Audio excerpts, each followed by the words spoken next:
lihat soal ini.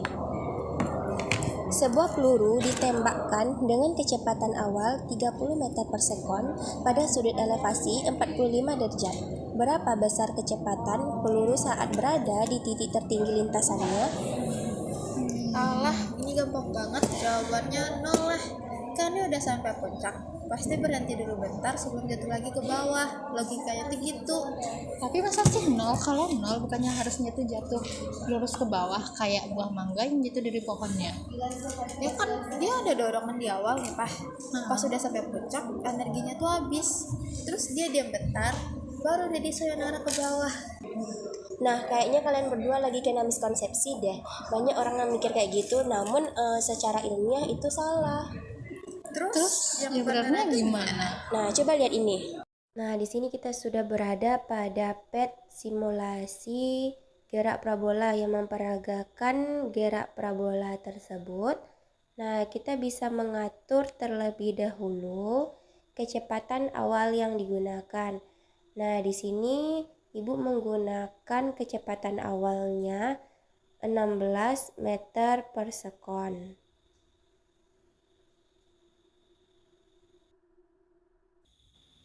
Lalu setelah itu kita mengatur sudut elevasinya.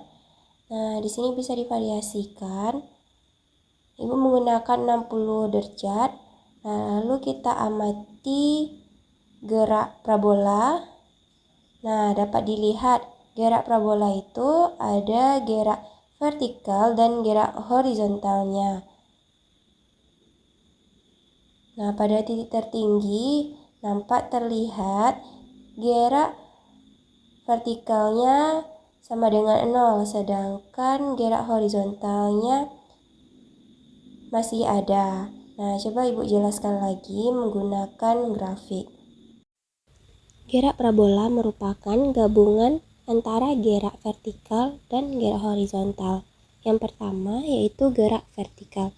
Gerak vertikal memiliki kecepatan yang konstan karena tidak ada perubahan percepatan dan gaya gesek angin sama dengan 0.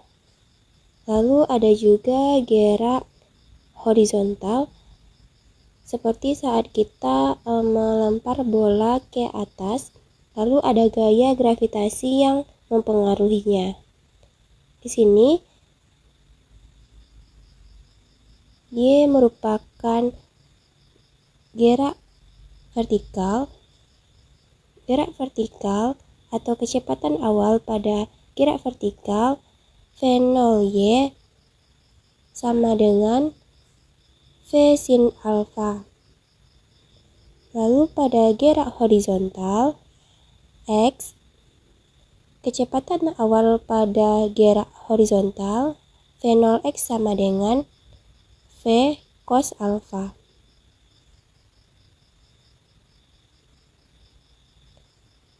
Ketika peluru dilemparkan dengan sudut alfa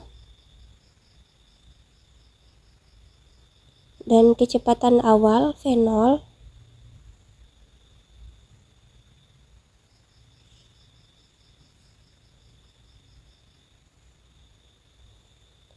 pada titik tertinggi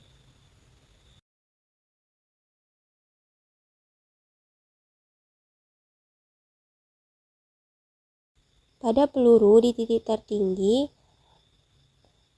kecepatan vertikalnya Vy sama dengan 0, sedangkan kecepatan horizontal Vx sama dengan V cos alfa.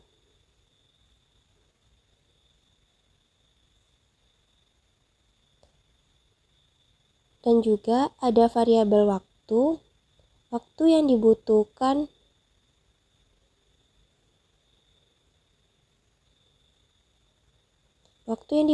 peluru untuk mencapai titik tertinggi. TP sama dengan V0 sin alfa per G. Dan juga waktu yang diperlukan untuk peluru sampai di bawah. Px sama dengan 2P.